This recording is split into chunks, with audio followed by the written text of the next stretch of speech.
So, good morning, all. So, once again, I would like to welcome you all to this webinar on how to build and install basic Android applications on your own. So, first of all, I place a kind request to all of you. Please stop sharing your screen and also your mute your audio. Okay. So, on this auspicious day, we would like to begin our session. So, before entering into a session, we used to go with our normal flow of greeting our higher officials. So, first, it's my pleasure to welcome you all for the webinar, and it's my duty to welcome our ever dynamic principal, Dr. M. Sagar, for this webinar. Welcome, sir. Also, Welcome, madam. yes, sir. Also, it's my gratitude to welcome our HOD, Dr. J. Sudha, for this webinar. Welcome, ma'am. Welcome. Now, I would like Thank to you. request our principal, Dr. M. Shegar, to share a few words with our participants. Sir, please.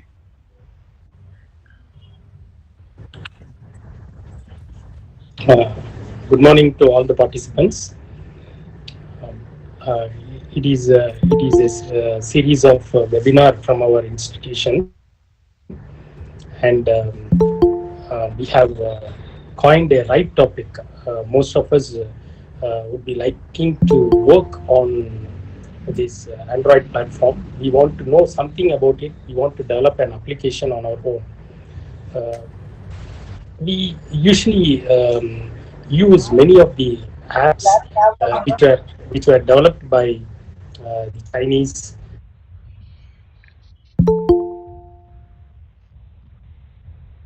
Why can't we do such an application on our own? And most of us would like to blame the curriculum. See, our curriculum does not teach the Android or the latest one.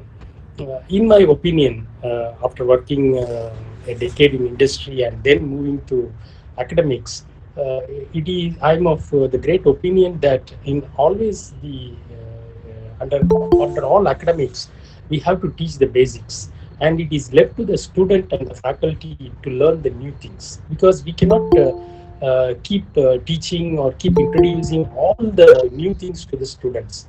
And especially in the field of computer science, each and every day new technologies emerge. So it is on the part of the student and the faculty to learn new things by doing projects. Unfortunately, our examination system does not capture or give weightage to these so-called capstone projects, which often in higher universities they give a lot of credit to it, where they convert whatever they learn into a very good capstone project. Maybe India is going in that direction. We'll soon have these capstone projects because of the new educational dimension, like the one created by the COVID-19 virus. We are all now on online, and the learners are busy in learning. Not only the students, the faculty also busy in learning many things through the webinar like this. And I congratulate all of you for attending such seminars. Not only ours, maybe in other colleges you will be attending. And I thank you to all for spending your time in a very useful manner. I'm sure that this seminar would be very much helpful to give you the basics so that you can start building your own app. Um, you can keep in touch with our faculty members. They will be also helping you. You can clarify your doubts after the session. Maybe after getting some expertise, you can keep in touch. Wish you all the best. Have a very nice time in this webinar. Thank you. At this time, I would like to congratulate the Department of Computer Science, the faculty members, Gladima, Nizia, and Mr. Ilampardi and Jayanti for taking a lot of steps in organizing this webinar. I came to know that the webinar has the overwhelming response, and since Google Meet cannot go beyond 250, I think they are now going through the YouTube broadcast. If you are not getting through Google Meet, please use that. Thank you, one and all. Again, Adam, you can take over. My Thank you, sir. Thank you for your good start. I hope the session will really go in a very good manner. So, I hope with your permission, we would like to start the session now, sir. Please, madam, please carry on. Thank you, I sir. may leave because of some other calls. Thank you. Okay, sir. Okay, Wish sir. you. Thank you so much, sir. So, participants, now it's the time to know more about our Android applications and our Android OS. So first, the session will be handled by Mr. P. Ilampardi, Assistant Professor, Computer Science and Engineering, AAA College of Engineering and Technology. So I would like to hand over the mic to him. Sir, please.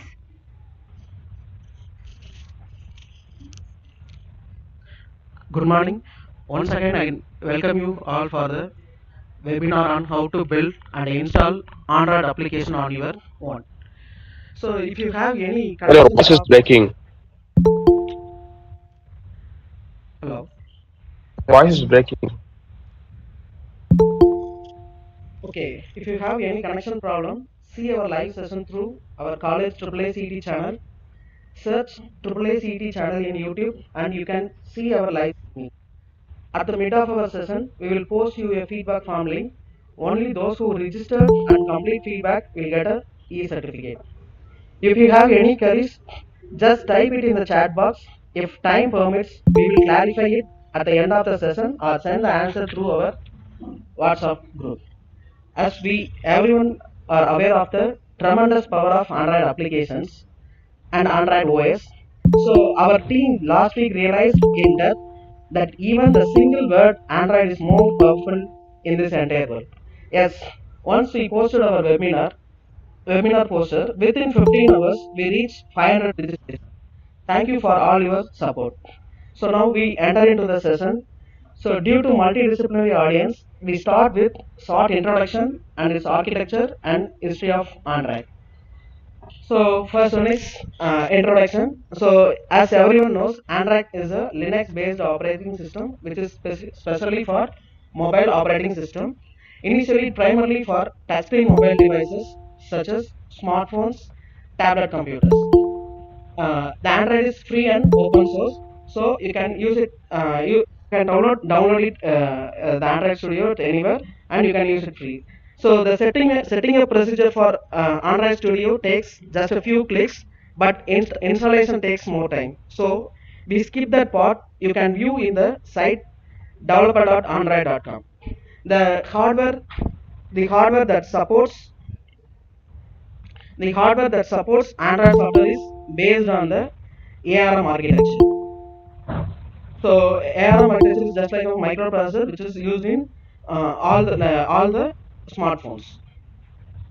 So the operating system has developed a lot in the last 15 years, starting from black and white phones to recent smartphones or mini computers.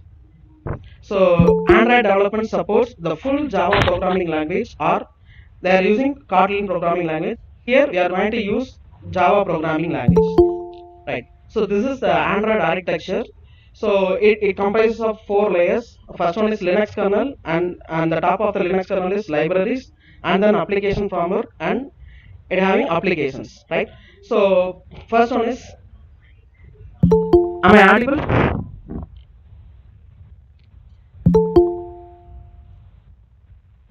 Okay. Yes, sir. Okay, thank you. First one is Linux kernel.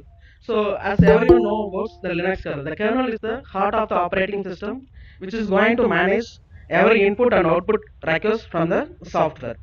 So, basic this provides the basic functionalities like process management, memory management, device management like camera, keypad, display, etc. At the kernel handles all the things. So the next top of the layer is libraries. That particular layer is divided into two parts. One is libraries and another one is Android runtime. So first one is libraries. So generally these libraries are used to play and record audio and video. So here the database used here is SQLite, and the for security purposes here they are using SSL libraries. As everyone know about the SSL libraries. So SSL libraries is responsible for internet security. So next, the Android runtime. So Android runtime provides a key component called Dalvik virtual machine. So you know the advantage of virtual machine. That is, in Java, you know the Java is a platform independent. So why Java is platform independent? So JVM only makes Java platform independent. Likewise, here Dalvik virtual machine is specially designed and optimized for Android devices. The next layer is application framework. So the application framework layer provides many higher level services to applications such as window manager, view system, and package manager. So the application developers are allowed to make use of these services in their applications. And the final top layer is applications. Here, whatever applications you are having, everything will be stored and installed in this layer. So examples of such applications are you are having in your mobile also you are having contacts, books, browsers, etc. These all are stored in the application, in top of the application. So in top of the Android application. So the next is history of Android. So in October 2003, Andy Rubin and co founded Android Inc. Palo Alto at California. At that time, the main intention of the company is to build an advanced operating system for digital cameras. But soon they realized there is no big market for digital cameras, and they shifted the intention to develop Android as a mobile operating system. So they are trying to shift their view from digital cameras to Android mobile operating systems. So at that year, Symbian and Microsoft Windows Mobile were the main targets for them as rivals. But still, there were no investors for Android. So in July 2005, that Google acquired Android for $15 million. $50 million. The first yearly prototype had a resemblance of BlackBerry's smartphones. As everyone know, the initial BlackBerry smartphone, it is a QWERTY keyboard and there is no touch screens. So the first resemblance is just like of a BlackBerry smartphones. So but they did not go well because Apple launched its first iPhone in 2007. So also the other rivals or other competitors, Nokia and BlackBerry, also announced the arrival of touchscreen in their smartphones. So once Google realized they need to switch the product to one with touch function if they want to compete with their other companies. The first Android smartphone was launched in September 2008, and it did not take much time for Android to suppress all its rivals, except the iOS.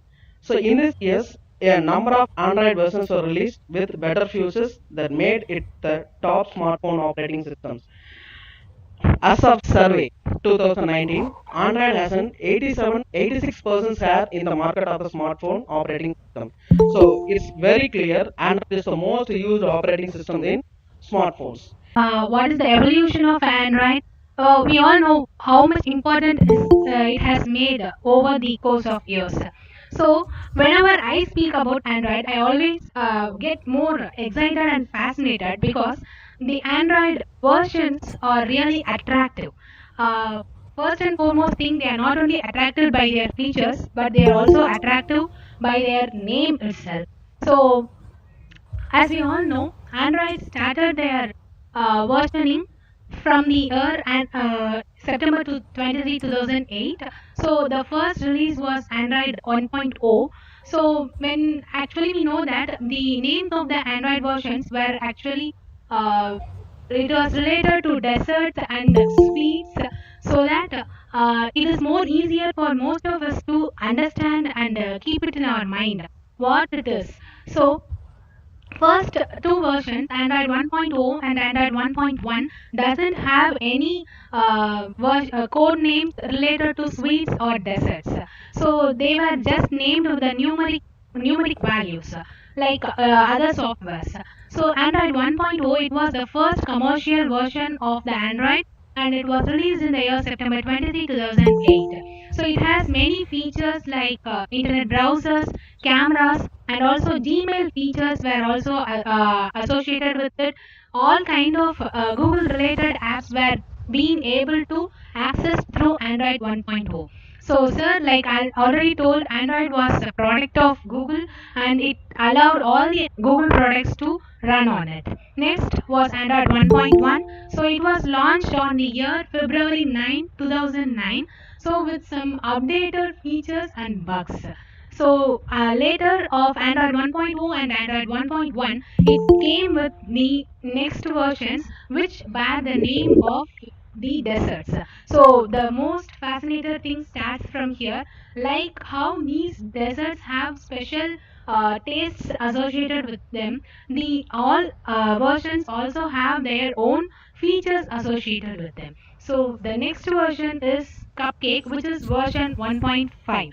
So it was released in the year 2009, and as how sweet it is, it beyond sweetest features like it gathered third party app widgets. So the third party app widgets are nothing but we can have a third party digital clock, and also it allowed the use of third party keyboards. So first initially it had only QWERTY keypad. QWERTY keypad was very normal and plain, where this version uh, gave us the permission to access third-party widgets so that we can choose between various keypads. So this is the most important thing about version 1.1, which is version 1.5, which is the Cupcake. So also it gave the positions to automatically rotate the phone screen according to the positions of the screens. So we all know the auto rotate feature, right? So these were all introduced in this version. And next was Donut, which is very yummy one. And also the version is also going to be a yummier one because it allows us to go for quick search mode. So there is nothing but we all know Google app will be in the phone where we have to go inside some folder and then we select the Google and we go for search. Instead, this version gave us the feature of quick search box, which will be available in our home screen itself, like you can see in this picture. So with this mode, you can enter your search queries and you can retrieve your answers. So this is one prior feature of this version, and also allowed for operate in variety of screen sizes. So doesn't constrain over the screen size. It can be used in various screen sizes like anything. Like it can be a mobile or normal smartphone or a laptop or even a tablet. So all versions are okay, but this version was more capable to adapt itself to any screen size. And also it provided with power controlling widgets. So if you can see in settings, we have power controlling widgets. That is, if we observe very keenly when we consider smartphones, when we switch on our Wi-Fi or hotspots or Bluetooth, we can feel that our battery gets reduces very easily. So in order to control that power consumption, they have also provided certain power controlling widgets in this version. So it was first installed in Dell Streak mobile phones. Next version is Eclair. Eclair will be very creamy and very rich one. So similar to that, our Android version Eclair is also much more richest with the capability of having text-to-speech support. So when they enable this text-to-speech about support, it also gave platform for voice guided turn by turn navigation and real time traffic info, which is most widely used app in all hours. So when we go for Google Map, we have a lady speaking like turn left after 100 kilometers or 10 kilometers. So all these are supported start have their support from these version only. So it also includes multiple account support and live wallpapers. So we are all some people are crazy about live wallpapers, and those things were started from this version Eclair, and it was first installed in the it was first available with the smartphone Motorola Droid.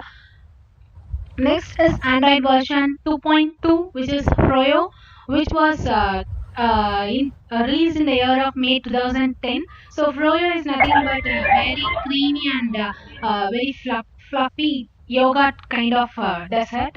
So this version is also having such kind of very fluffy kind of thing, like where we can have Wi-Fi mobile hotspot function. So in the previous versions, they didn't have mobile hotspot functions; they only had Wi-Fi options. And in this version, it came up with mobile hotspot function, flash support. So we all know that whenever we try to download any thing which need the capability of Adobe Flash, it actually requests us to have the Adobe Flash installed in your browser or in your computer. So this Android version gave the feature of Adobe Flash within itself, so that any person can open or download any content which has Adobe Flash support in it. And also it has push notification. That is, if we get notifications on the top of the screen, we can just push it away. So it came in this version. And Google's Nexus was the version which came was a mobile phone which came up with this version. Next was Gingerbread. Gingerbread came in the year of 2010. It is a version 2.3. So the most important feature is that it allows for improved text input without touching keyboards. That is, whenever we type any words, it automatically gives us with some suggestions, like you can see here. So this feature came up in this version Gingerbread. So if this version is not available, I hope most of us would feel more difficult to search for word on our own. So thank to this Android version Gingerbread, and also it supports for near field communication and supports for voice input. So in the previous version, we saw that text to speech support was given, and in this directly we have the ability to give our own voice as the input, so that you can search anything in the Google with your own voice messages. Okay, so this first came with Nexus S. And next was Honeycomb. Honeycomb, as we all know, it is very, very sweetening thing. Honey, it gives taste to any food. Similarly, this version also gives taste to the Android versions, like based on their appearance. So it came up with inbuilt on-screen buttons for navigations. And also it gave a card-like UI for recent apps. Next was ice cream sandwich, so cool and more tasty. So here it came for face unlocking option, and also it allow us to understand the Wi-Fi data usage in the mobile phones. And next will be Jelly Bean. So guys, I would like to go very bit faster, so that you will be going into a practical session soon. So Jelly Ma'am, Bean gave the hello. options for expanding the messages. And next one is voice search system. So as we all know, in the previous case, we are able to give voice input, and it has its feature getting expanded in this version. Next one is KitKat. So KitKat, first one is most important thing is OK Google support. So if you people observe in your phone, if you just say OK Google, your phone gets turned on automatically, so that you can go and work in it. Feature came in this version. And then next is the immersive mode. Immersive mode is nothing but full screen mode. So like you can see, this game has a status bar and navigation buttons, but when you enter into immersive mode, it doesn't have all these things. So that is the full screen mode. Next one is Lollipop. So Lollipop gave added aestheticness to their Android versions. So it made a flat design concept. So all your gadgets or all your apps come in such a flat design manner. So this is a flat design concept, and also it gave additional feature of dose mode, which allowed the controlling of power related issues in your mobile phones. Next one is Marshmallow. Marshmallow, it is the first version of Android. It's supported for USB Type C. So next one thing is our fingerprint biometric feature. So you can unlock your phone with your biometric fingerprint authentication. So these are the most primary features of Marshmallow. Next one is Nougat. Nougat has the feature of split screen option, and also split screen is nothing but you can have two apps in your single screen, and you can just switch between these apps very easily. So this is the important thing, and also it allowed for multitasking features in your mobile phones. Next version is Oreo. So Oreo allowed for picture in picture mode. So picture in picture mode is nothing but you will be actually viewing some YouTube video, and when you just come out of that YouTube app also, your video will be available on your screen, so that you can just work on other apps on seeing with the videos too. So this is one function, and also new autofill for passwords. So once you are trying to log into some your own account, Twitter account or your YouTube account, when you just trying to select any account, it automatically fill the password because of its storageness. So this is the way that you can do your autofill of passwords. Next version is Android Pie. Pie version has as we can see, it has more it has more apps or more functionalities added in the previous version. In this current version, try to manage all these with the new feature called new dashboard digital well-being controls. So this is that. So here you can see that all your apps will be given here with the time unit, how much you Ma'am, went earlier, ma'am, and how to control this. So if you can see that you are working in YouTube and it has been run for a long time, you can just understand that you have been working it for a long time and you just can come out of it. So this is like how you do well-being for your health, your well-being, your mobile phones also. So next, so these are the versions which came with the code names of sweet and desserts. So the next version didn't come with the code names of sweets. They started to name it with the numerics itself. So the forthcoming versions of Android hereafter will not have the name of sweets or desserts. So the start from Android 10, which is version 10.0, and it has it is having more developments in the name of foldable smartphones with flexible displays and system-wide dark mode, and newly introduced navigation system control using gestures, and feature for smart reply for all messaging apps, and control over app-based permissions. So this is the very short and brief introduction about Android versions. Now I'd like to hand over the session to Mrs. Gladima Nishita, who will handle the practical sessions for you. So please have a keen observation. Thank you.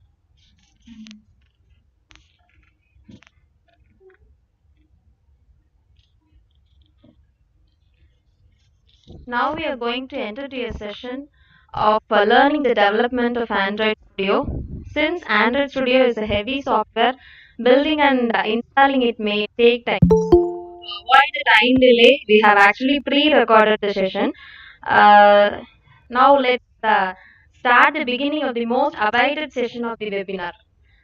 So please be patient.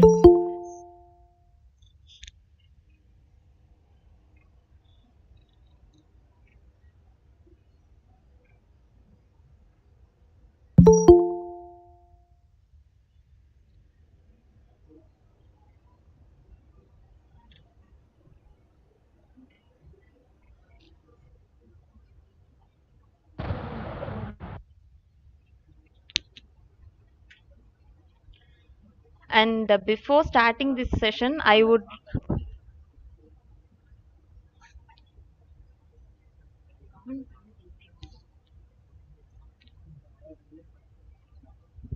before starting the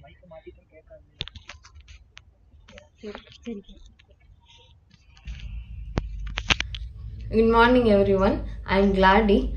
Till now, you have gained knowledge about the basics of Android, and now in this session, I will be teaching you about the basic steps in developing an Android application.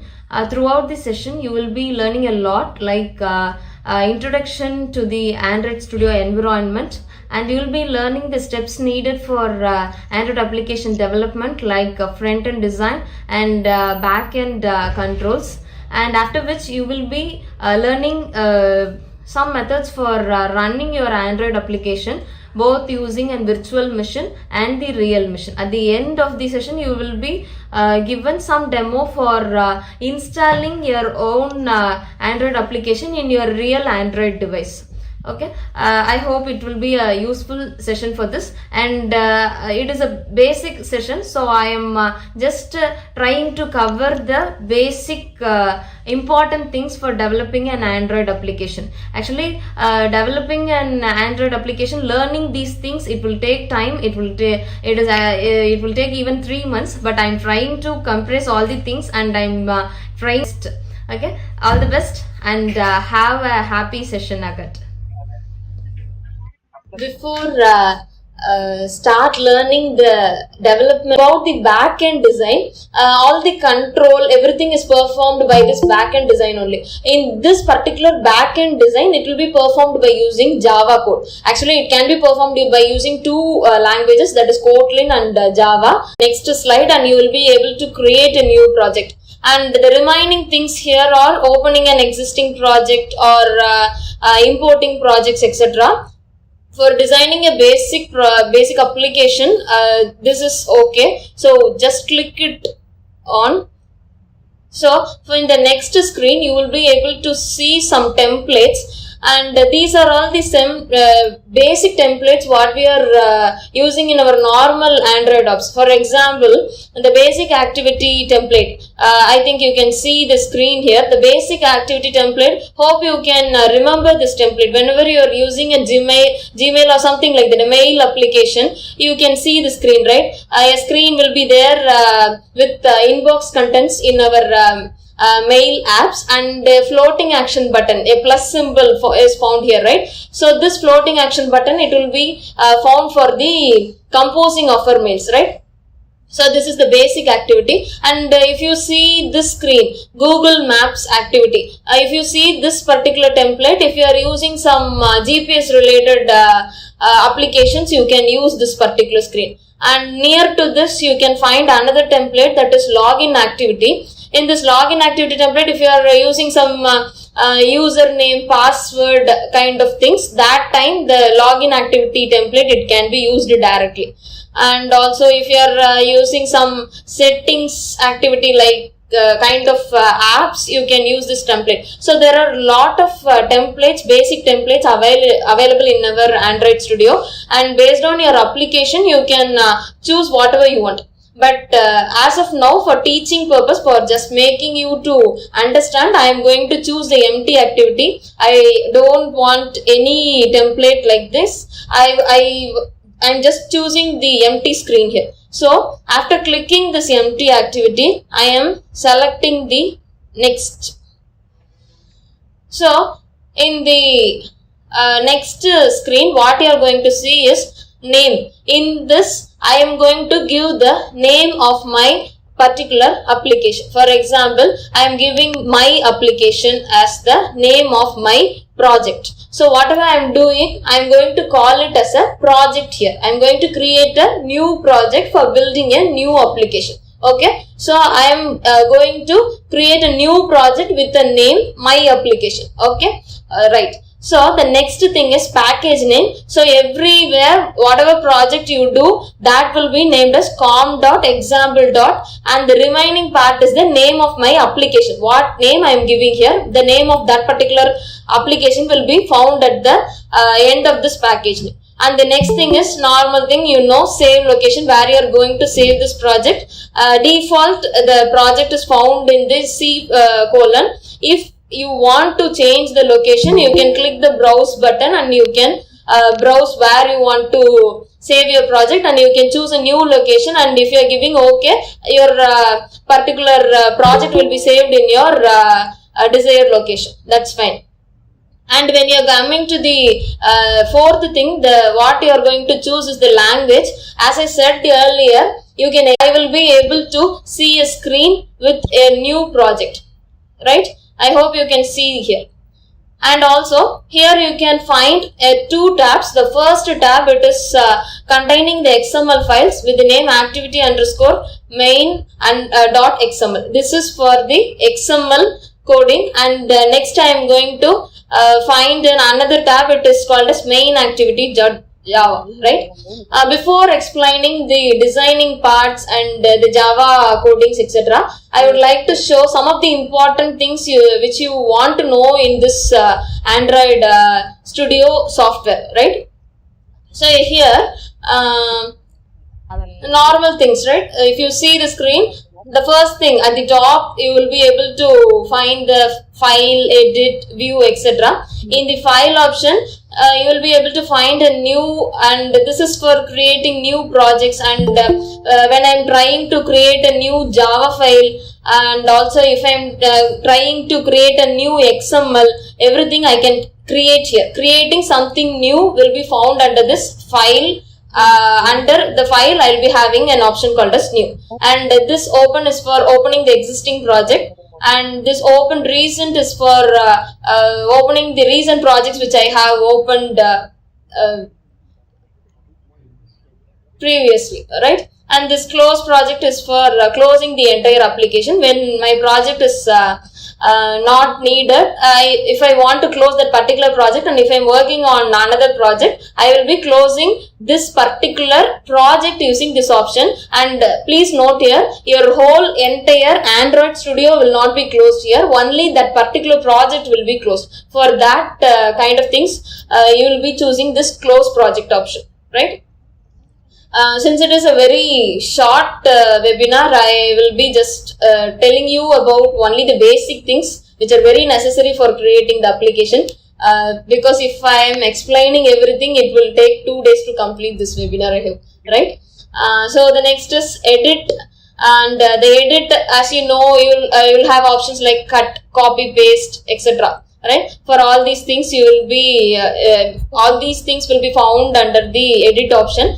And the next is the view. In the view, you will be able to find the tool windows, and in these tool windows I'll be having projects, and in this particular screen, what are the things which I want to make it visible, I'll be choosing using this view. Okay, and the main thing which I want to say you is the run app. Here in this run app, either you can choose run app from this option, or I can choose from this button, and the shortcut for running your application is Shift plus F10. Okay, either you can press this button, or you can choose your run app from this option, or you can just click the shortcut button Shift plus F10. Your app will be running after coding all the parts, XML, Java, and after setting all the permissions to your app. When you want to build your app and when you want to install it, you are going to just run your application. That's all. Okay, fine. And another thing, what we are going to see here is what are all the folders, main structure of the project, right? And for this, in application, see here, there will be a folder named app, that is short of application, right? In this application, I will be able to find 3 folders. The first is manifest folder, the next is Java folder, the next is RES folder, that is resource folder. In short, it is RES folder, resource folder, right? So in manifest folder, I will be able to find an XML page, right? XML coding, and this manifest file, it is for telling the details about your application. When your application is getting installed in a real device, real Android device, there will be a lot of informations needed by the device to run this project, right? Run this application. So that particular informations will be stored in this Android manifest file. And also you will be having some for some type of applications, there is necessity to set permissions. For example, if you are using any GPS related data informations in your application, in that time it is necessary to set a particular specific permission to your application. So that kind of permissions, it will be given in this manifest file. Okay, so this is about the first folder. The second folder is the Java folder. Whatever Java codings you are doing, that particular Java files, it will be stored in this Java folder only. Okay, So this particular Java folder, it will be containing all the Java codes what we are doing for that particular project alone, right? So the next is resource folder. This resource folder, it contains 4 subfolders. The first is drawable, next is layout, next is mip map, and next is values. Okay. Drawables, it refers to something that can be drawn, and these are all type of resources which is retrieved for drawing things to the screen.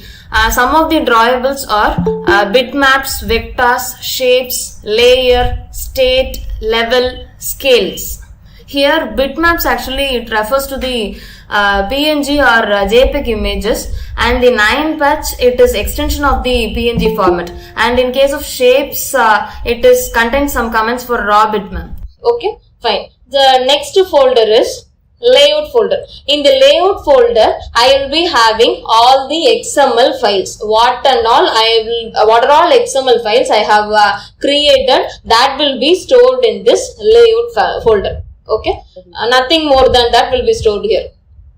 And the next one is mip map. In my application, for example, if my application wants to have a background image, so that particular image is a resource to my project. Externally, I am bringing some image and I am making that image as the background to my application, right? So I have to save that particular image in some area, and after saving that particular image in some area, I will be using that particular image in my application. Okay, so that images I will be storing under the mip map.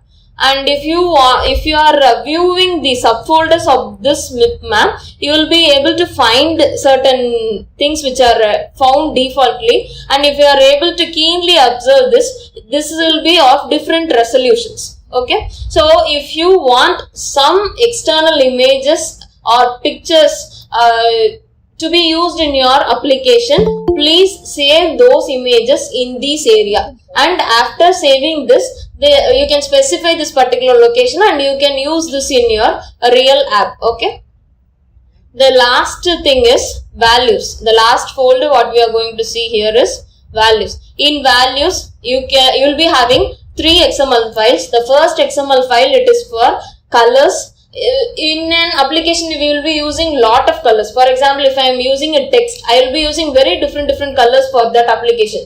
Nowadays, our apps contain very different color codes. It was so attractive. It was so creative, right? So these colors will be saved in the color.xml. Using color codes, they will be mentioning all the colors, and they will be stored in this particular colors.xml. Fine. And the next thing is, if I am using some string values inside my application, inside my codings, I will be mentioning that particular string values here. And the last is the style. Different styles will be mentioned here.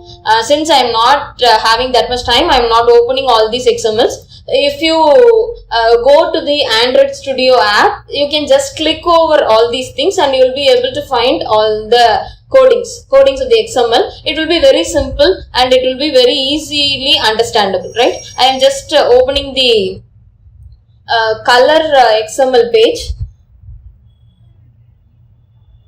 Here what they have done is, it is every color is present under a tag. It is called as resource tag. Under the resource tag, there is tags such as color name, and as I mentioned earlier, these colors are represented using color codes. Okay, so color codes will be mentioned, and for this particular color code, they have given a different color names. For example, this particular color code, it is given the name as color primary, right?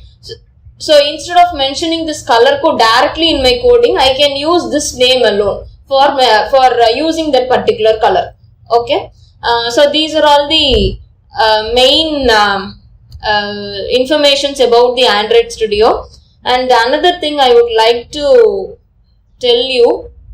So under the tools option, you will be able to find an option. It is called as AVD Manager. This AVD Manager, this AVD stands for Android Virtual Device Manager. Okay, so in some cases, I will be installing the app in my direct real device and I will be checking. But think if you are trying an application on your own and for the first time you will be having lots of small mistakes there, right? So do I have to repeatedly install all my device? Is it necessary?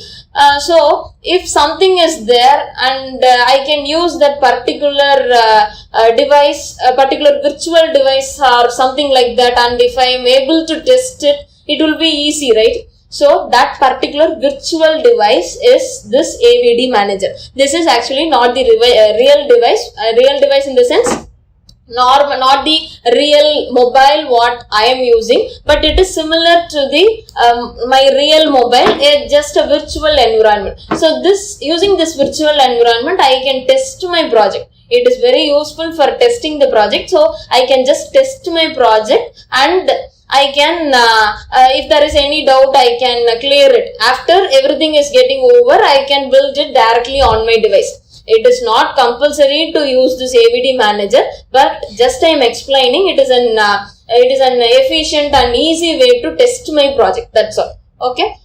So that's all about the environment of the Android Studio. There are a lot of things in Android Studio, but since it is a basic introduction class about the Android Studio, I am just stopping with this. And now what we are going to see is the design of the front end. Okay, my user interface designing. How we are going to do?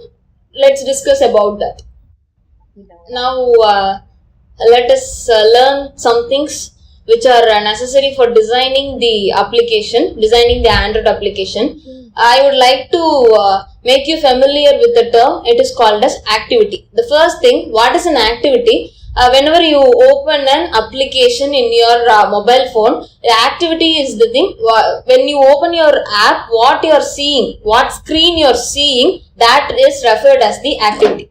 Okay, so if I am clicking something in my screen and if my screen is going to some other screen, if it is getting redirected to some other page, that particular thing, it will be the next activity or second activity, something. Okay, so what screen, what user interface which I am seeing in my particular smartphone, that is referred as the activity. Okay, so the first thing, we will be learning how to design the user interface of the application. Fine. For this, please look into the screen. Actually, you should be able to know the layout of your user interface. Actually, the layout is the structure for the user interface in your application. Alright. So, this particular layout, it will be acting as the parent, and this parent will be holding some other below it. Okay.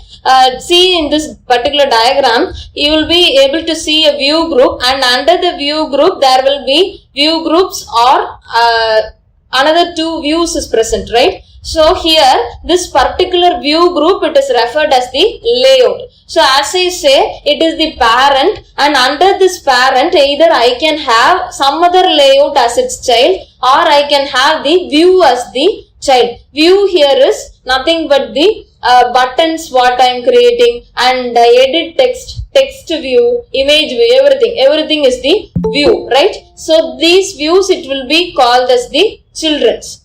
Okay. So there are many different types of layouts found for our Android applications, right? Some of things are linear layout, relative layout, frame layout, grid layout, table layout. These are all the basic layouts which I have listed in the PPT. Alright. Apart from this, there are a lot of layouts found for our Android application development. Right. There are motion layouts found. Absolute layouts are there. Constraint layout is there, and there are a lot of layouts. And I will be explaining some of the basic layouts and how these layouts can differentiate the user interface of your particular mobile application, right?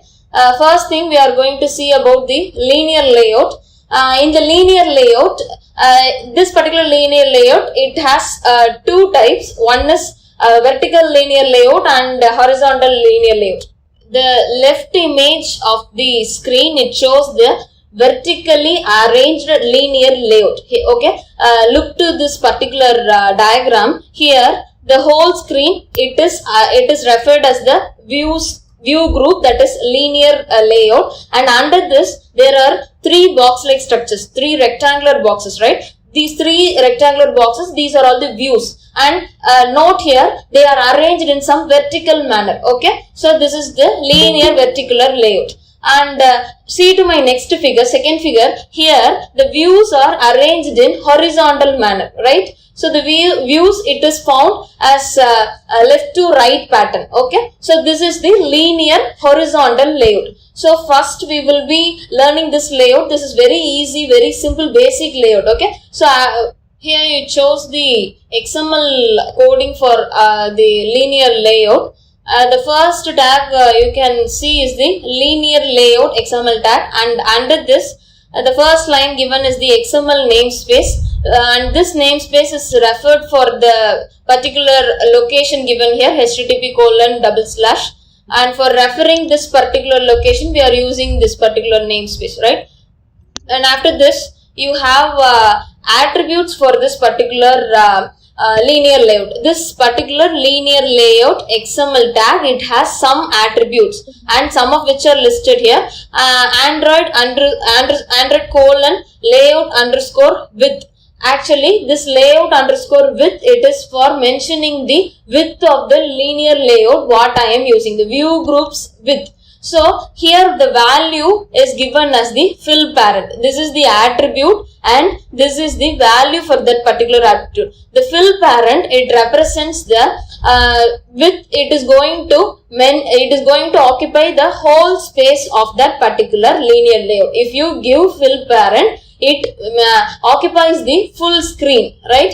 Okay, so the next attribute is layout underscore height. It occupies the full screen for its height. So for here in our application, my linear layout, it will be occupying the whole width and whole height of my user interface. Okay, the next attribute what we are going to see here is Android layout underscore gravity. It is for aligning the contents of the linear layout. It can be center, or it can be left alignment, or it can be right alignment. Here we are choosing the center alignment. Okay, so next is the Android orientation.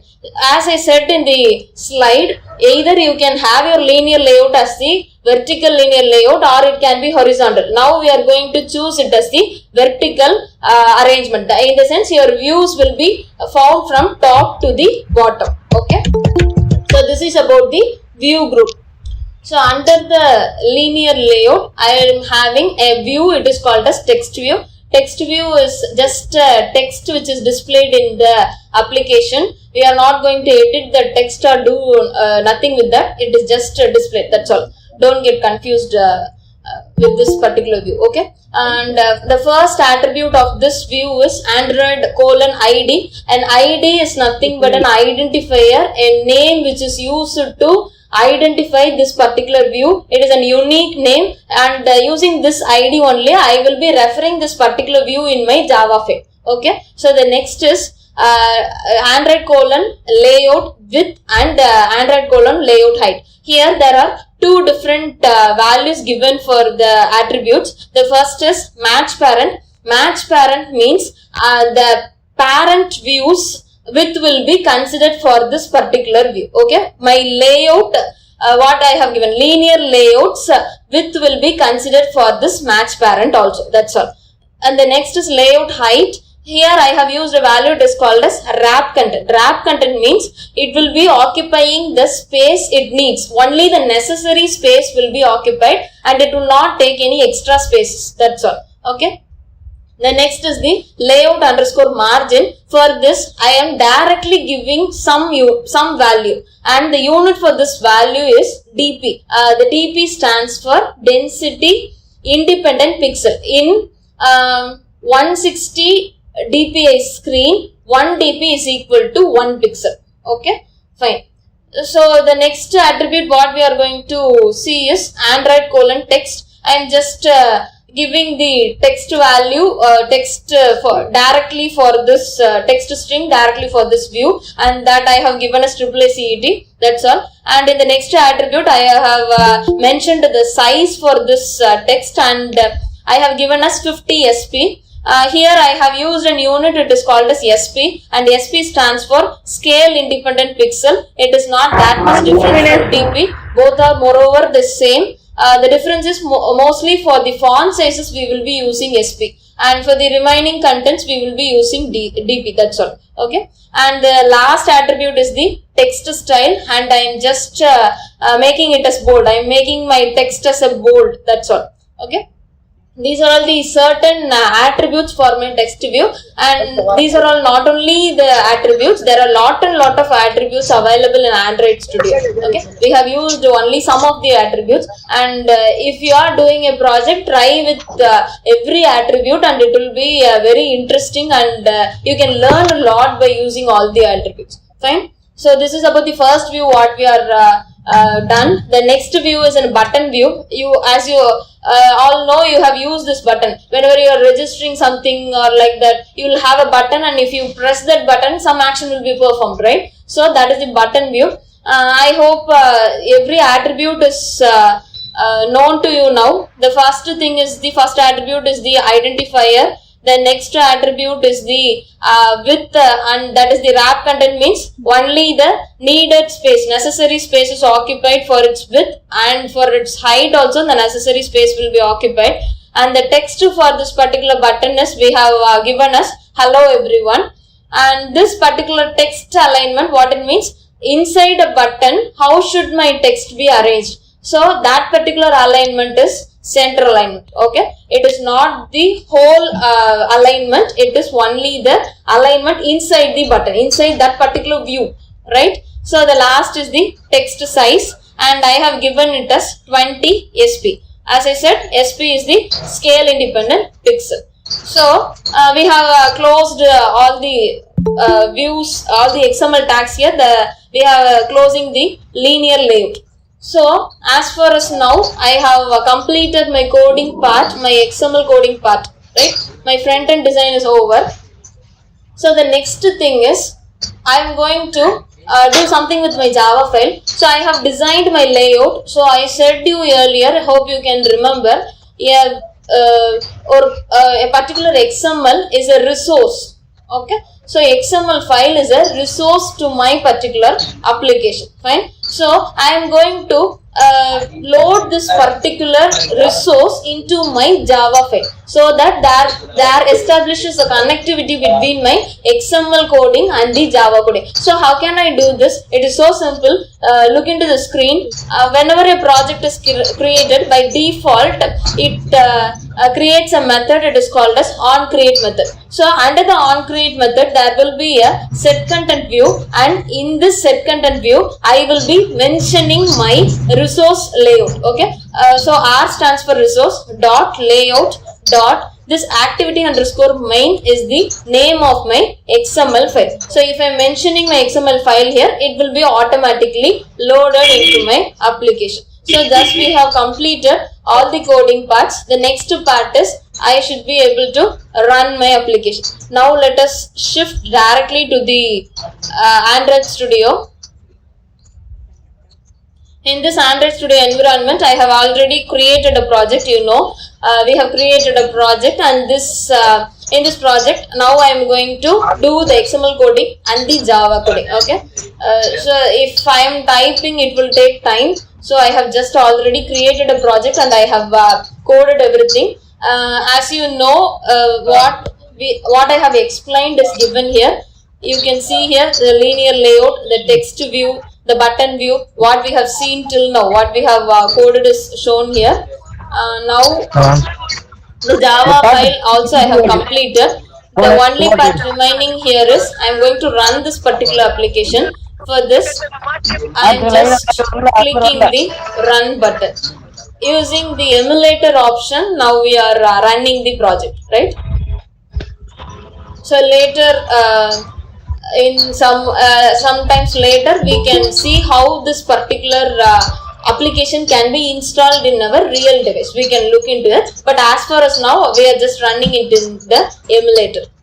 And please be very patient with your software. It will take time. It is a very heavy software, and installing and building the application, it will take time. So be patient while being an Android application developer, right? So my project is getting installed. Now the app is getting installed. As you can see in the screen, it has completed its installation, right? As I said to you earlier, we are trying to build an application using the emulator. This is this particular emulator. This emulator, it is not a real device, it is just a virtual device for a testing purpose. Fine. Hope you can remember, in our linear layout, we are using two views. One is text view and the next is button view. And the first thing you can see here, AAA CET, it is the text view, and the next is the hello everyone, it is a button here. I can click this. Can you see this? I can click this button, but since I have not written any click even for this, it is not working, no action is performed there. I have just designed the page alone. So this is the app what we have built. And if you go to the home screen of this particular mobile app, you can see this app here. Okay, can you see this app? We have named it as My Application 1, right? So this is the app. We have not changed any icon. So this is the default icon of our Android app, right? Okay. So this is about running the project. Now I have run this application using an emulator, fine. So let me give you some details about the emulator. So in the screen, under the tools option, you can find an option. It is called as AVD Manager. I have explained you for this. Okay. So how we are going to create this emulator is, choose that AVD option, and you can see this particular screen. Look into my screen. You have an option here, right? Actually, I have already created an emulator, and it is named as Pixel 3a XL. And the resolution of this is 1080 x 2160, and the API 29. Okay, I have already created this, and it is of version Android 10.0. Fine. So how we are going to create this? Can you see a button here? It is named as plus create virtual device. Just to click to this button, you will be able to find lot of options in your next screen. There will be lot of options. You can scroll down, and there are different options with different resolutions, different API versions. You can go through all these options, and whatever needed, you can choose it. And the size is given, the screen size, your mobile screen size. Okay, so you can choose to it, and after choosing a particular thing, you can click to the next, right?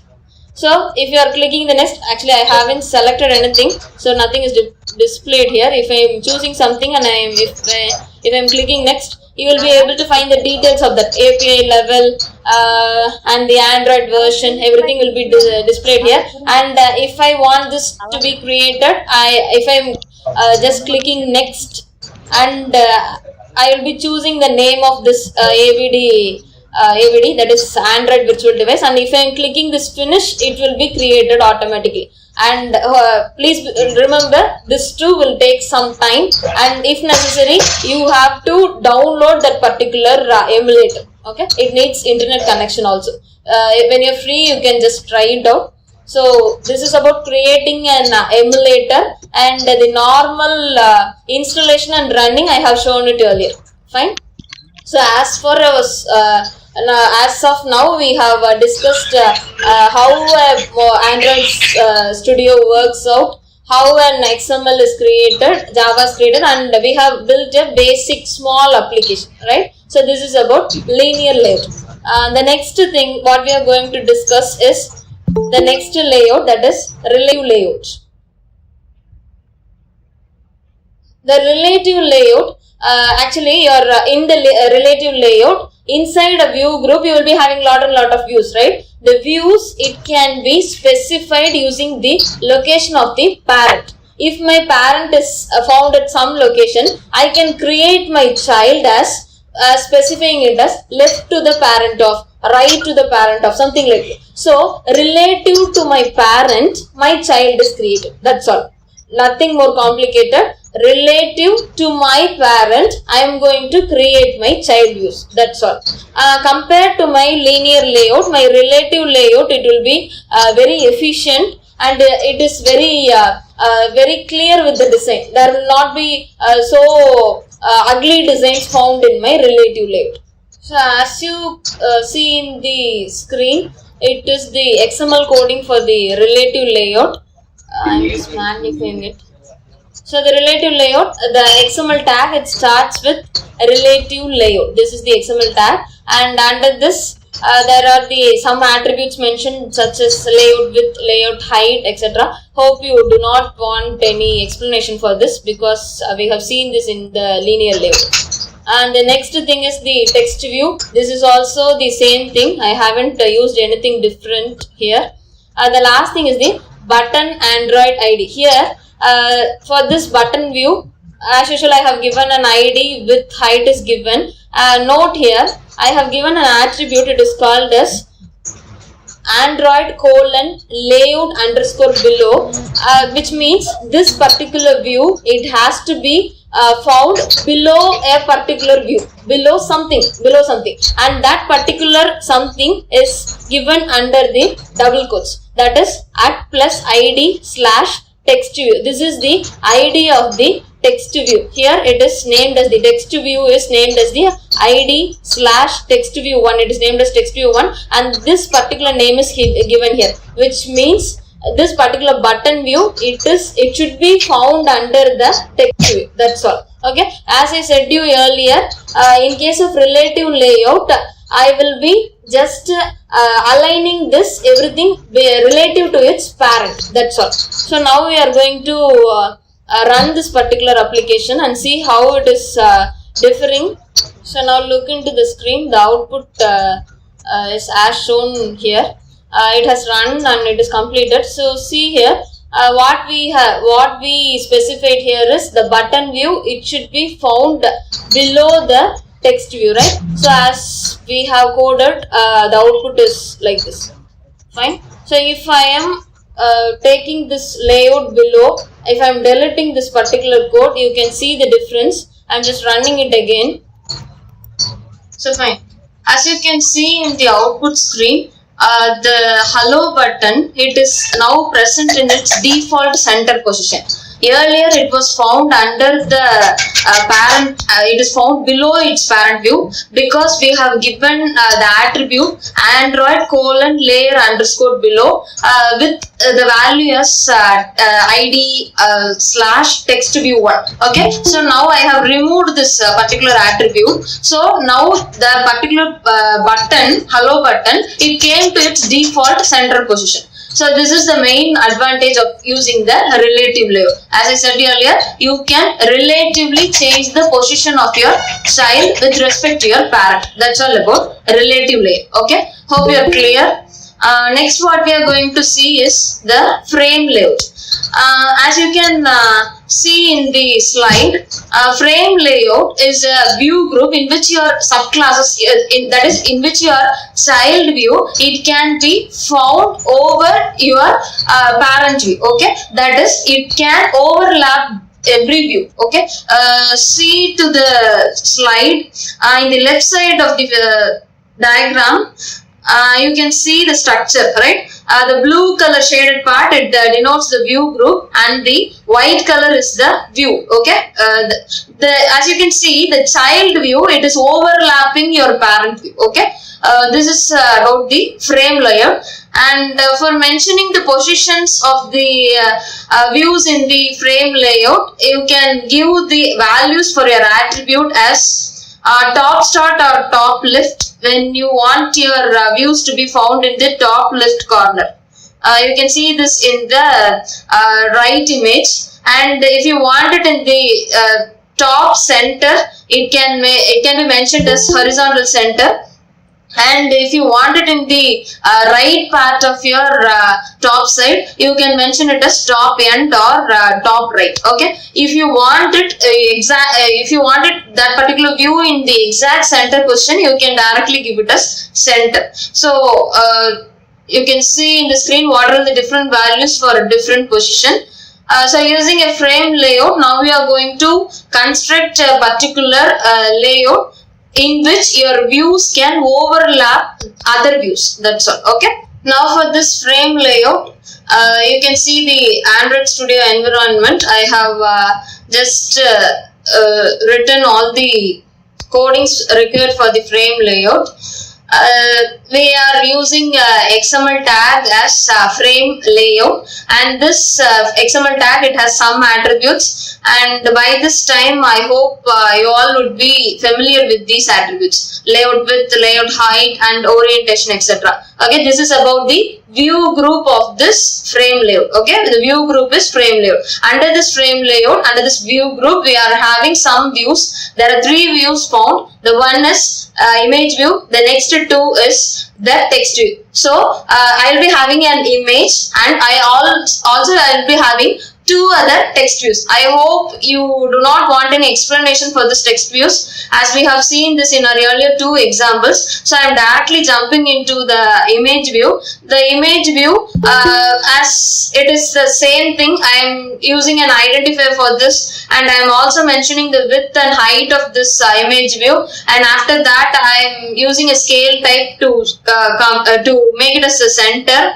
And after which, the main important thing what I want to do here is I should add a source. Adding a source is nothing but adding an image for this. Okay, so what I'm doing is I have already downloaded an image, and I have kept it in the download folder. Okay, so in the download folder you can find an image. It is called as download.jpg. Just to copy this image, right click and select the copy option. Either you can do like this or use the shortcut key Ctrl+C. Okay, and come to the resource folder.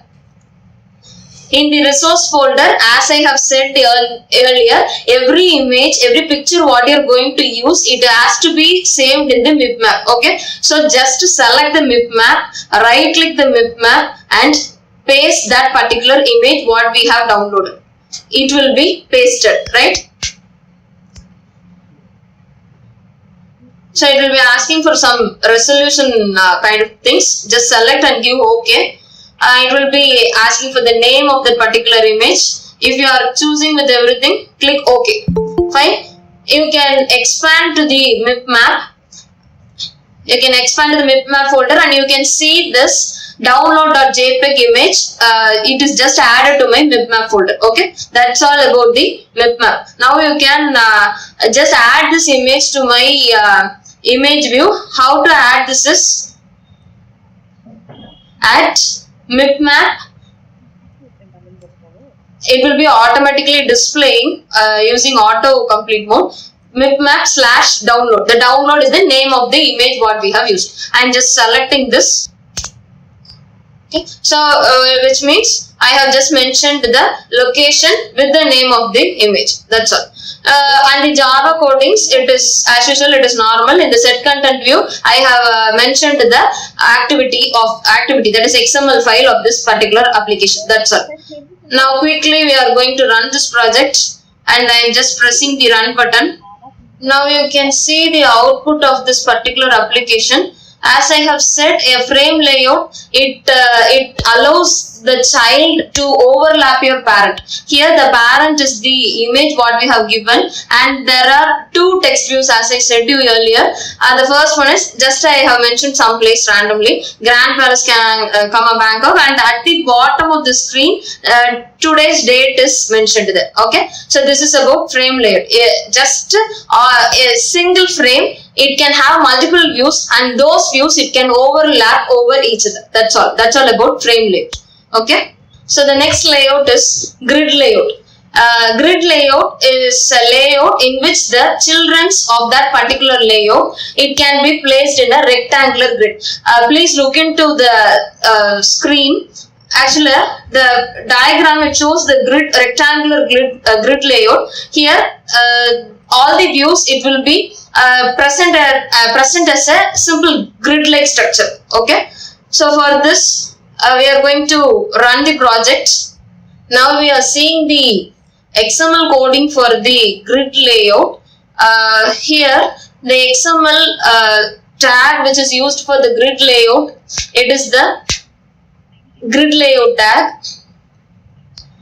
And as you see in the screen, the attributes of this grid layout, ID, layout width, layout height, everything is known to us, so I am not explaining this. A special attribute for this grid layout is attribute Android column count. This column count, as you know, a grid layout, it will be like a rectangular grids running through, right? So in this, the total number of columns of my grid is represented in this attribute. Android column count is equal to 3. So my grid, I want it to be with 3 columns, and I want it to be with 2 rows. Okay, so I have mentioned my row count as 2, and I have specifically mentioned my orientation as horizontal view. And after this, below this view group, I have given 4 buttons, and there is also nothing new with this. Just a simple button is created to show the structure of the grid. I am running this application.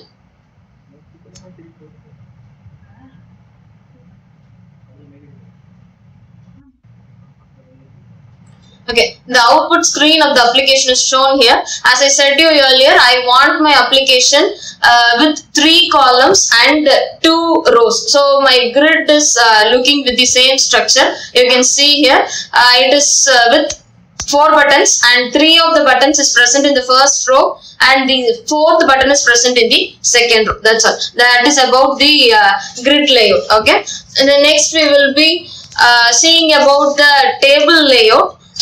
As you see in the diagram, the layout, it arranges its childrens into different rows and columns.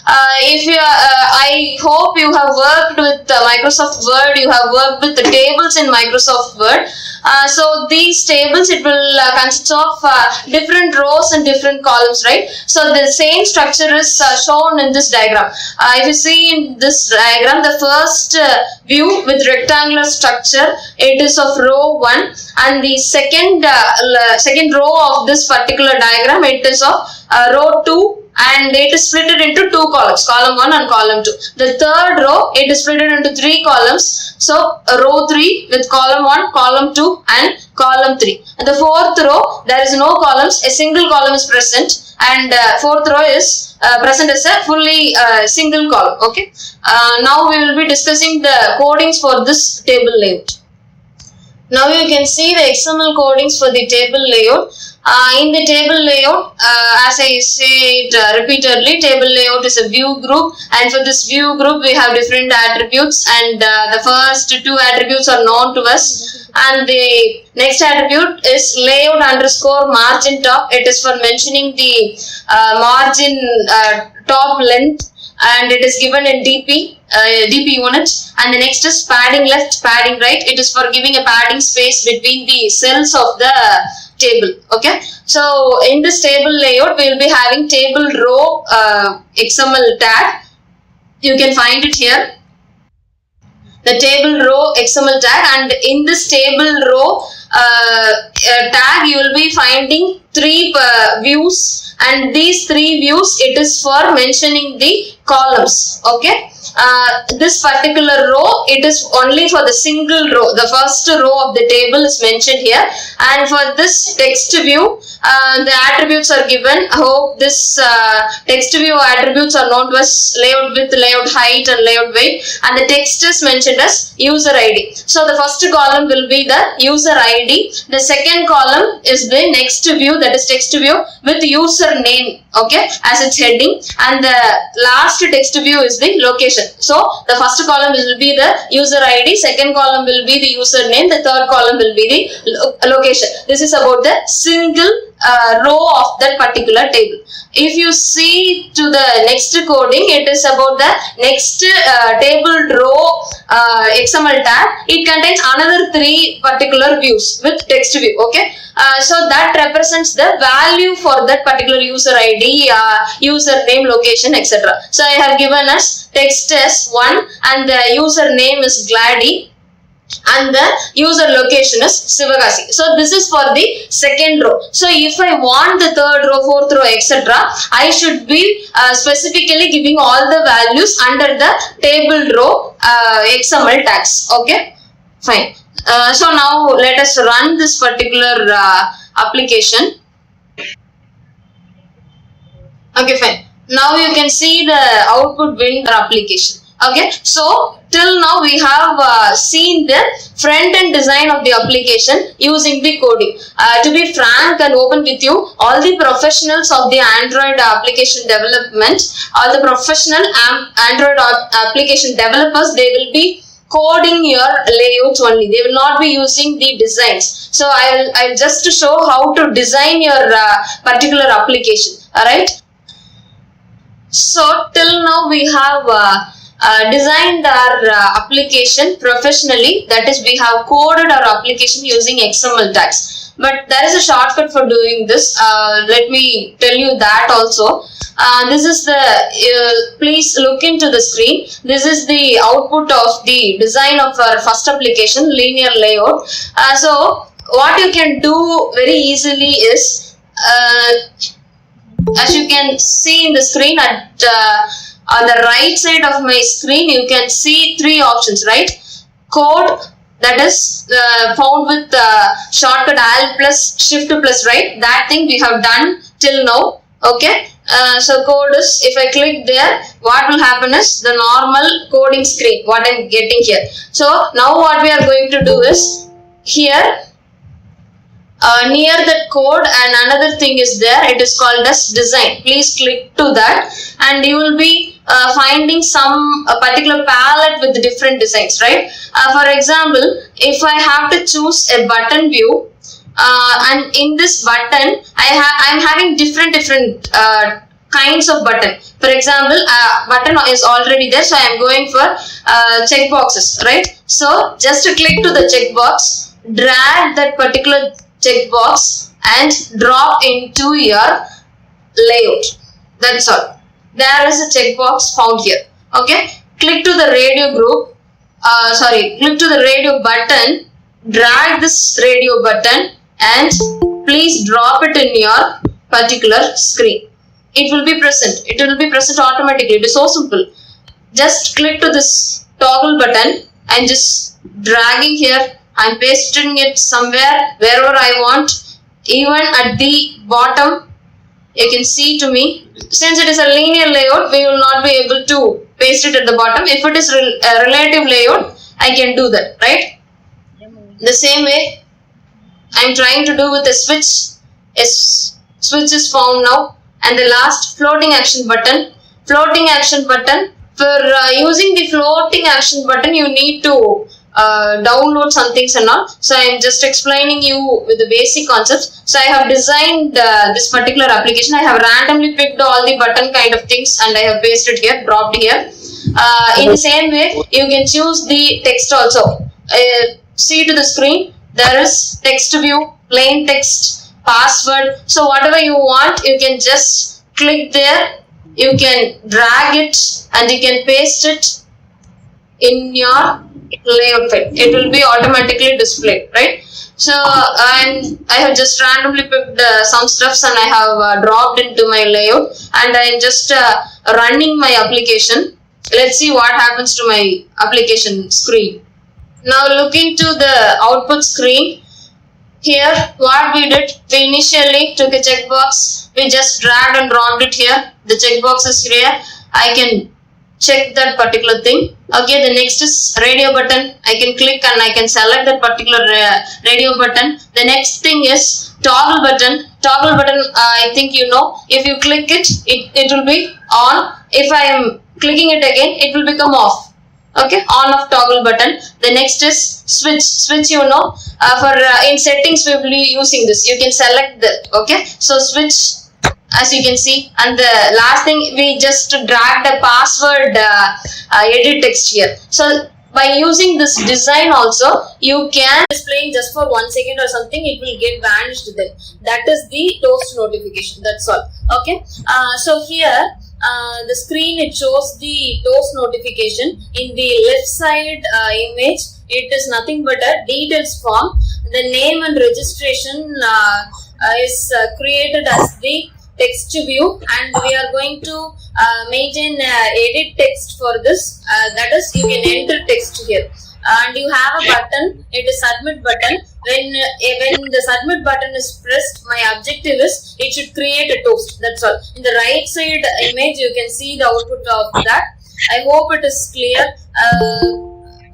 At the bottom of the screen, you can find the registered name, right? Okay. So this is what the output we are expecting. Till now, we were discussing in detail about the layout creation, in detail about the XML codes, what we are going to do for that. Okay, so in this application, I will not be focusing on the front end designs. What I am going to do is I am going to explain the codes which are needed for the back end design, that is Java design. Okay. So straight away I am moving to the Android Studio environment. Here, actually this is the XML codings. Here we have used relative layout, and as I said, a view group, it can contain another view group as children, right? So what I have done is, under the relative layout, I have added a linear layout and grid layout and another relative layout. Okay, so this is what the structure is, and since we have made a lot of explanations for this, I am directly moving to the Java code. In the Java code, you can see your main application. It is going to start working on this method. I said it earlier, I hope, void on create method. Okay, your app, it will be start working from this point. And here, the second line of this particular method, it is an same named superclass method, and this method is invoked when you get into this on create method. Okay, and after this, set content view method is executed using a layout, using our layout. That is what XML layout file we are creating. That particular thing, it will be given here. Okay, so the next thing what you are going to do is each of these views are listed here, and the object reference for each of these views is created. The object reference for edit text 1 is created as E1, and the object reference for edit text 2 is created as E2, and for the same is going to happen for button, and the object reference, it is named as BT. Okay, so in our design, actually we are having one button and two edit text. Okay, so for this button, when the user presses the on click, that is the submit button, the on click method is actually invoked here. The on click method, it is present under set on click listener. Okay, so this set on click listener, actually the listener is registered when this object button is pressed by calling this method. Okay, so under this method, what we are going to do is, in the edit text 1, if suppose I am entering the name of a person, that particular string, that particular text is converted into string, and it is going to get stored into the name variable. Okay, variable, it is called as name. The same thing, it is going to happen for registration number.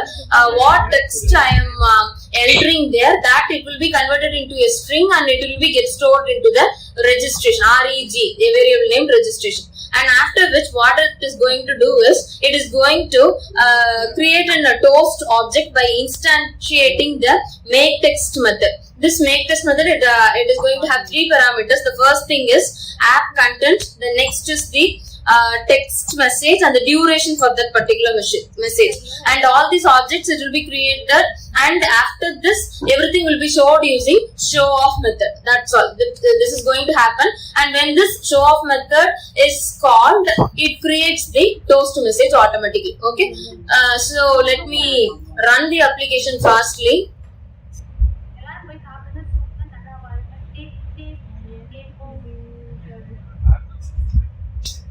Okay, fine. I hope you can see the output in the screen. Actually, the layout, it just displays the detail form as a heading, and it is done as the text view, and the name is given as the text view, and nearer to that a dash is given, and it is the edit text. Here we are going to edit the value. For example, I am just entering it as Glady. Okay, and the next thing what we need to do is a registration number. It should be a number. I am just adding 10010. Okay, so and after this I am going to click the submit button. So my objective is to just create a toast notification, right? So I'm just clicking. So in the screen you can find the Glady is registered. Still more clearer thing.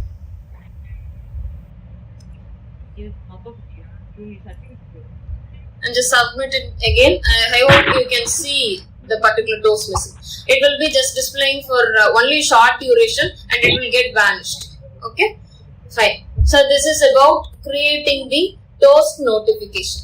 Okay, this is one of the simple application you can do, and in our apps every day we will be using these kind of notification a lot. Fine. So this is about the simple app development. The next application what we are going to discuss is about using database in our app.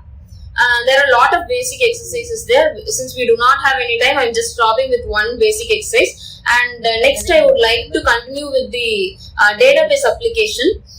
In database application, your layout creation, the views which are present in the layout, everything will be as such. Everything will be so simple, and it will be similar to our previous exercises. Nothing new in that. A simple modification to the application is usage of SQLite database. For databases in Android app, we will be using a database. It is called as SQLite. Okay, it will be moreover similar to SQL comments, SQL database. If you are having prior knowledge with SQL database, it will be very easy to use this application. Okay, and here since we are not having that much time, I am just explaining only the database part. As you can see in this particular Java code, I hope you can see my window. It is the normal. Okay, my application, main activity, extends activity, implements, on click event, everything. Okay, I'm going to use 3 edit text here, and I have created instances for that. Everything is fine, and in on create method my app starts working here. As you know, I am going to use a super class here. That is okay, and I am going to call a method set content view, and in this set content view I am going to set the activity file of my layout file of my application. Here I am going to mention it using r.layout.activity main, right? And after this I am going to create object reference for my employee ID, edit name and salary. Okay, I am going to create object references, and I am going to name it as edit employee ID, edit name and edit salary. The same thing is gonna happen for the 2 buttons we are using. The 2 buttons are add button and view button. It is just a simple database application, and if you are adding things it will get complicated, and so I am just stopping it with 2 operations alone. Fine. Then what I am going to do is I am going to open or create a database. Okay, this open or create a database, I am going to call a method. It is called as, I hope you can see the screen, open or create database. it is open or create database method, and it is going to have parameters like name of the database, context, and a factory. Okay, and next thing what I am going to do is using the instance created for this particular method, I am going to execute a command, execute SQL. Under this, I am going to create a table. If you are using, if you have used SQL databases, hope it will be very clear for you. If not, you can just learn it by on your own. It is so simple only. Create if not exist employee. Hope you know we are having employee ID, so I'm just giving this as employee ID, name, salary, everything. Fine.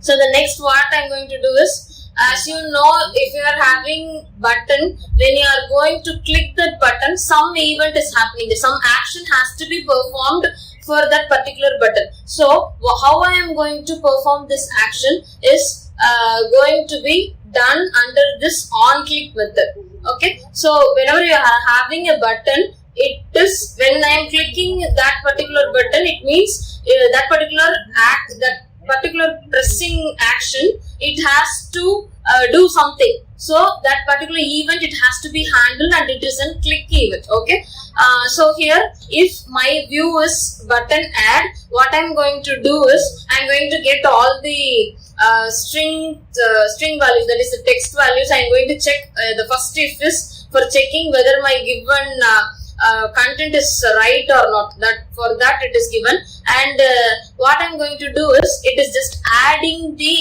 records to my database. So what I'm going to do is I'm going to execute an SQL command, and it is insert into employee value. So I'm just going to execute the insert command here, and the values what I am entering in the employee ID, and what are the value I'm going to enter for employee name and employee salary, everything it will be just inserted to my already created employee database. Okay, so previously we have seen create that command, create database command. Using that command, your database will already be created. Here in the insert command, what you're doing is I'm just going to insert the values alone. I'm not going to create anything. I'm just going to add the contents alone. I'm going to create an entity in the database, right? So after the successful completion of this particular operation, it is just going to throw a message saying that success records are added successfully, something like that.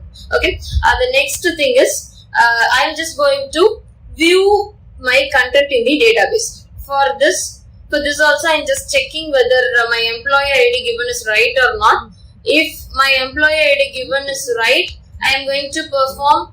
I'm going to execute a command. It is select star from employee database. Okay, you can see here where emp ID is equal to some content, and edit emp ID is some content. You're just going to check with the employee ID, and I am going to display that particular content. That's all. Okay, so this is about the simple database app of how adding data and how viewing the added contents. Let me run this project for you.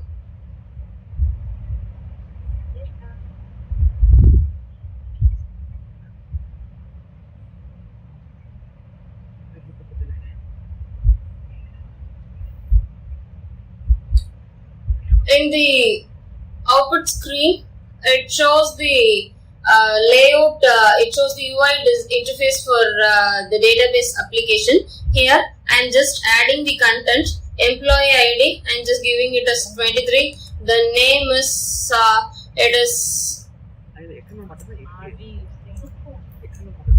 I'm giving it as Nisha, and the salary I am just giving it as 25,000.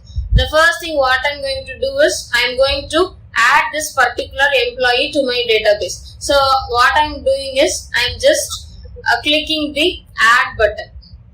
So what it says, it shows a notification that record added. Okay, it is a success message. It says that your record is added. Fine. Now what we are going to do is I'm just trying to add using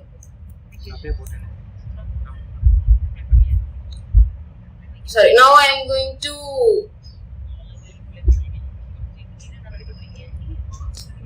I'm trying to view the employee what I have added. So I am just entering the employee ID here as 23 and I am trying to view it. So I am pressing the view button. So it just displays the details what I have given. And now for example,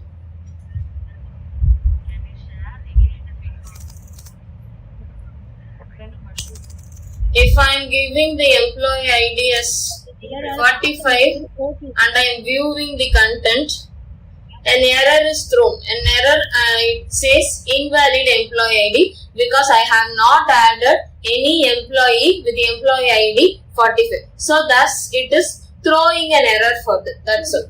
Okay. So this is about running a full application. So far we have learned how to design the front end of the application, and after which we have learned how to handle the events which are present in the application. Right? So now what we are going to do is, in the beginning of the webinar, I said that we will be running the application on both emulator and using the real device, right? So now what we are going to do is, we are going to learn some steps which helps us to install your application on your real device.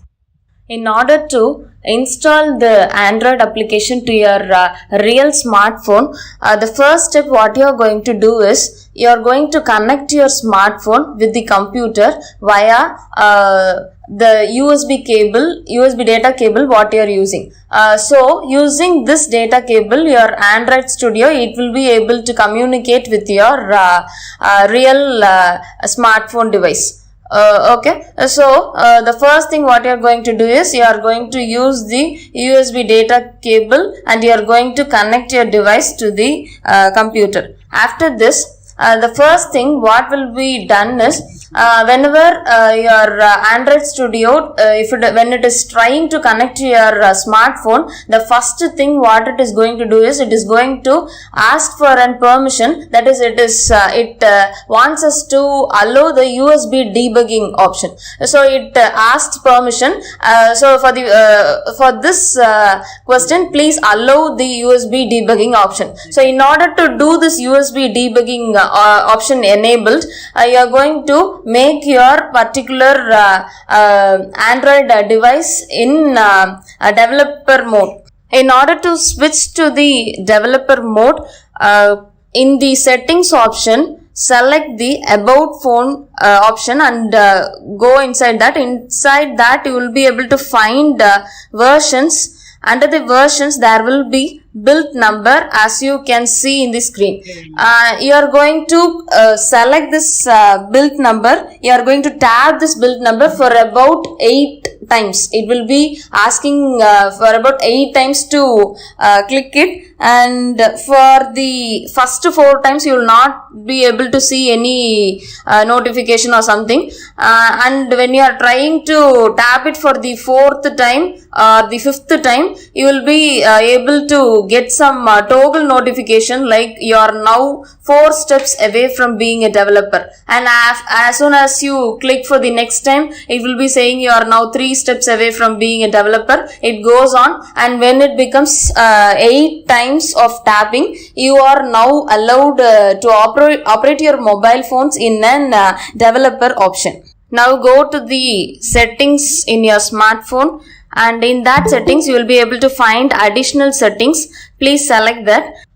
Under the additional settings, there will be an option. It is presented as developer option.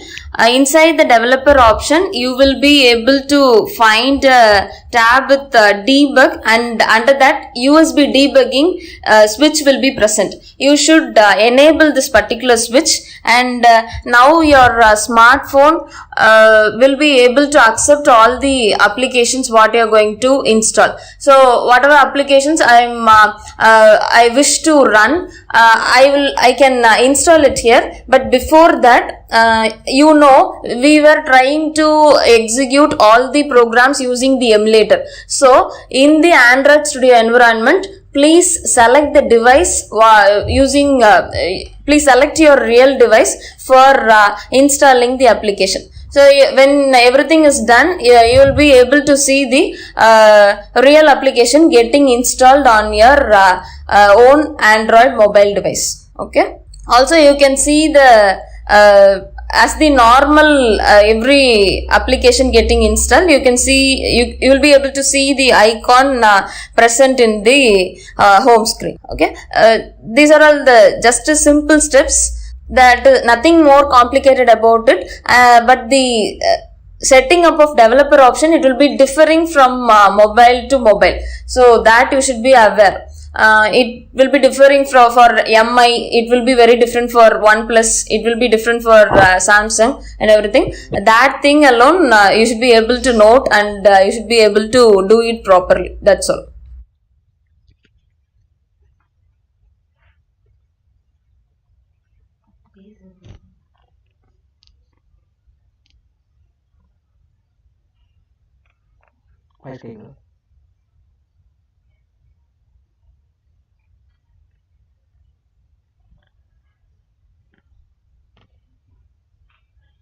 Thanks for your lessons.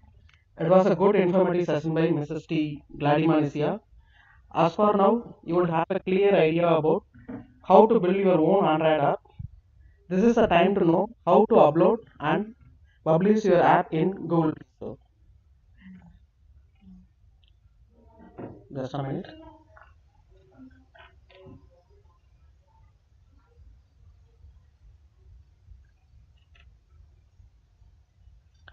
Right, now we are going to see about steps to upload and publish your Android app in Google Play Store.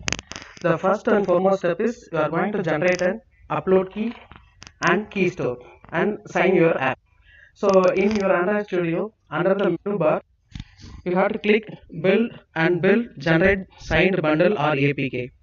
In the generator signed bundle dialog, select Android app bundle or app APK and click next. Below the field for key store path, you will have two options. One is create new key store or choose existing key store. If you already generate a key store, you have to choose existing key store. Otherwise, you have to create a new one. So on the new key store window, you have to provide the information for your key store and key. So this is what the dialog box opened. So first you are going to choose the key store part, and then you are going to generate a password and reconfirm it, and then you are going to the maximum validity for the period is 25 years. So you have to choose the maximum period of your app. So and then you are going to fill the general information, your first name, last name, organization unit, organization, city, state or country code, but these information will be hide from other users. Then click next and edit the destination folder of signed APK file. Choose type as release and select signature version. So in the two signature versions are there. One is V1 and another is V2. So V2 is a full APK signature. V1 is just for JAS signature. So for consider V2 because it offers faster app install times and more protection against unauthorized alteration to your APK files. So if you have faced any problem, then you can consider the V1 signing scheme, which uses jar signing. So finally you are going to click a finish. So on the second step is get your app information ready. Next you are going to open your web browser and go to Google Play Developer Console from the following link. So then you are going to log into your Google Developer account. If you already having the account, no problem. Otherwise you are going to sign up for the one-time pay is $25. So for creating developer account. So then you are going to log into your account, click on create application in order to begin creating your app. First you are going to choose the language and enter a title for your app. The title limit is 50 characters and you are going to continue by clicking create. So in that you are going to fill the description page, application category and graphic assets. The description is maximum of 4,000 characters. So this is the window you are going to fill the details. You are going to fill the short description as well as full description, and then you are going to fill the title. So here you are going to give minimum of 2 screenshots are required at maximum of 8 screenshots. So you are going to give some high resolution icon for your app as well as future graphic. This is the minimum configuration what you are going to choose it in your app. So next, make sure all your information is correct in the contact details and add anything if it is missing. So we will get back to the content rating, which requires you to fill out a questionnaire. Click on Save Draft to save your app information. Let's move on to the next steps. So and the next step is you are going to upload your APK or app bundle files for your app. So now go to App Release and click on Manage Production and click on Create Release. Then click on Browse Files and upload the signed APK. Once your upload is successful, you are going to scroll down and click on Review to check for the final check. So and the fourth one is set your app's content rating. So you have to set your content rating page. It will be displayed on your left menu, and then click on continue. You are going to enter your email address and confirm it. From that option you are going to choose the categories, whether it is a gaming file or entertainment file. Like this, you are going to choose the category and start filling your survey, which is really useful for Google to identify if there is any explicit content in your app. So and then finally click on Save Questionnaire, click on Calculate Rating. This will show you the app rating your app will have on Play Store. So and finally click on Apply Rating to confirm your app's content rating. So this is set your this is the content rating page. So here you are going to choose before you are going to choose here you are going to choose the whether your app will be applicable for which information. So and the final step is set pricing and a distribution plan. So go to the pricing and distribution page from the left menu. So click on pricing and distribution and select you are going to choose whether it is free app or paid app, and then select available for the countries. So if your app is suitable for children under the age of 13, you are going to choose as yes for primary child directed, otherwise selected no. If your app contains ads, you are going to check for yes. And the final step is publish your app. Go back to app releases from the left menu. Click on manage production. Otherwise, if you are releasing a beta or alpha, that is testing versions, and click on edit release, then click on review at the bottom right of the page. Click start rollout production to finalize, and the final step is you are going to click confirm when prompted. So here you have to upload your Android.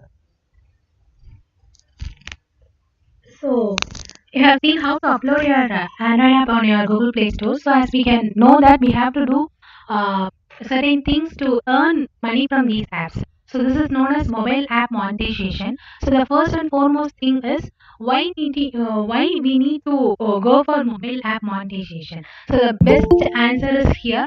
The first thing is you can see this graph where you can see that the desktop and other tablet apps have only less revenue, whereas compared with the smartphone app, it has more revenue available. So for this reason, they have started this mobile monetization. Also, we can see that an average of 2.3 hours are spent by us on mobile apps. So this is the best platform to get your revenue on these apps. So it doesn't mean that your apps need to be a paid one. It can also be a free one. So the question will be how to earn money from these free apps. So you will see in the forthcoming slides. So it will be like around 10 minutes only. So please wait. So mobile monetization, when I actually googled in many places, I found that an approximately free apps gathered more revenue than the paid apps. So it is more essential that if you go for free apps, you will gain more profit, and this can be witnessed in this chart.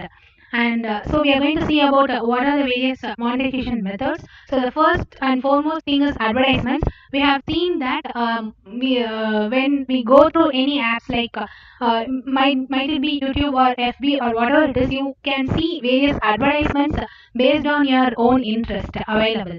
So these advertisements actually in turn get you revenue. So for this purpose, it is not needed that your app need to be a paid app. You can give it as a free app, and if these advertisements are appearing on your app, you will be provided with the revenue. So this is known as advertisements method. So there are various methods. Banner method is full screen ads. Interstitial ads, or from when you are navigating from one menu to another menu, you will get a screen where you see some ads. And native ads are something like they will not be a separate ad, but you can get it in the app itself as a part of your app itself. So for example, here I have placed an image. You can see that pick something hot, and these are nothing but the product. So this is a kind of advertisements given by each and every company or the particular product itself. So this is native ads. And video ads are something like video content, and rewarded video ads are when you will be given a message that when you just view this video, you will be given with some rewards, like you'll be given some additional 2 more videos to watch or something like that. So those are known as rewarded video ads. So these are various ways of doing monetization, mobile app monetization through advertisements. So you can use any of these networks to do your mobile app monetization through advertisements. So next one is sponsorships and partnerships. So sponsorships and partnerships are nothing but if you find someone who have the app which is similar to your own app, then you can just partnership with them, or you can ask them to sponsor for you, so that you can gain a reward through that. Okay, so you can gain a revenue through that. So that is known as sponsorships or partnerships method. Next one is creating strong code. Creating strong code is nothing but you can I would like to explain it with an example. You have an app called as, you all are aware of an app called as Temple Run. It since another app owner felt that the code of this particular app is very strong, they just reskinned this particular code, and then they created another app called as Temple Run OS. So this is a reskinned version of Temple Run. So for this purpose, the initial owner of the Temple Run would have gained the revenue. So this is known as creating strong code. If your code is very strong and more attractive for other app owners, you can gain revenue through it. Next one is donations. So donations are very common term. You can actually request for any donators who can give you with the money, so that you can put your apps in the Google Play Store and make it marketing it. Through marketing, you can get revenue over it. Okay, so that is called as the method donations.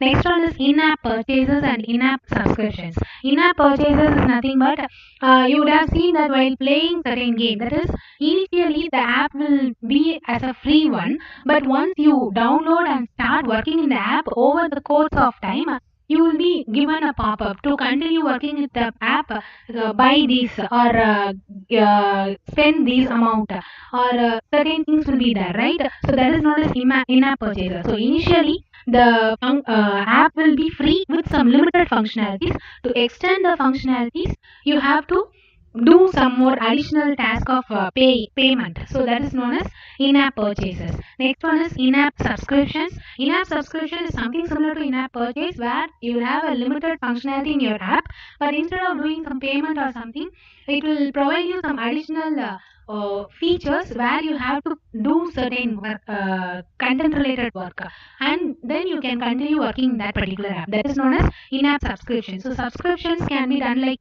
you can do monthly subscriptions or weekly subscriptions, and then you can extend your subscriptions. So that is why it is termed as in-app subscriptions. So these both come under the term freemium. Okay. So next one is affiliate marketing and lead generation. So affiliate marketing and lead generation are nothing but you might have seen that there will be certain apps which would allow you or which would prompt you to get some information in between the usage of the app. So through such kind of activities, certain marketing people will gather your information, and with that those marketing people would send your likable products. So this is done through, if it is done through your app, that marketing people would provide you with the revenue. So this is known as affiliate marketing or lead generation. And next one is SMS marketing. So you would have used an app where you have provided certain information. Using those information, you will be sent some SMS like greetings for your birthday or for New Year and etc. So that sometimes we might feel like these apps is so friendly to us and we are connected. So we will use again and again so that we would get revenue. Others are actually getting money from the free apps. So this is the simple monetization techniques which from which can get revenue from the free. So I have listed with only few of the methods. There are yet more with which you can actually get your revenue. Okay, so that's all. Thank you for the patience. I really felt happy that most of you are staying till the end to listen to our session. And also, in order to get your e-certificate and the materials of the session, kindly fill the feedback form within 1 hour from now. So it will close by 1 o'clock. So the time is now around 12. So we will close the feedback form by 1 o'clock. If you fill the feedback form within 1 o'clock, you will be provided with the e-certificate and the material within 4 working days of time. Okay, friends. So thank you so much once again. I would like to thank our institution, our principal sir, and our management, and our HOD, and all our department members who supported us in organizing this webinar as a successful one. Thank you so much.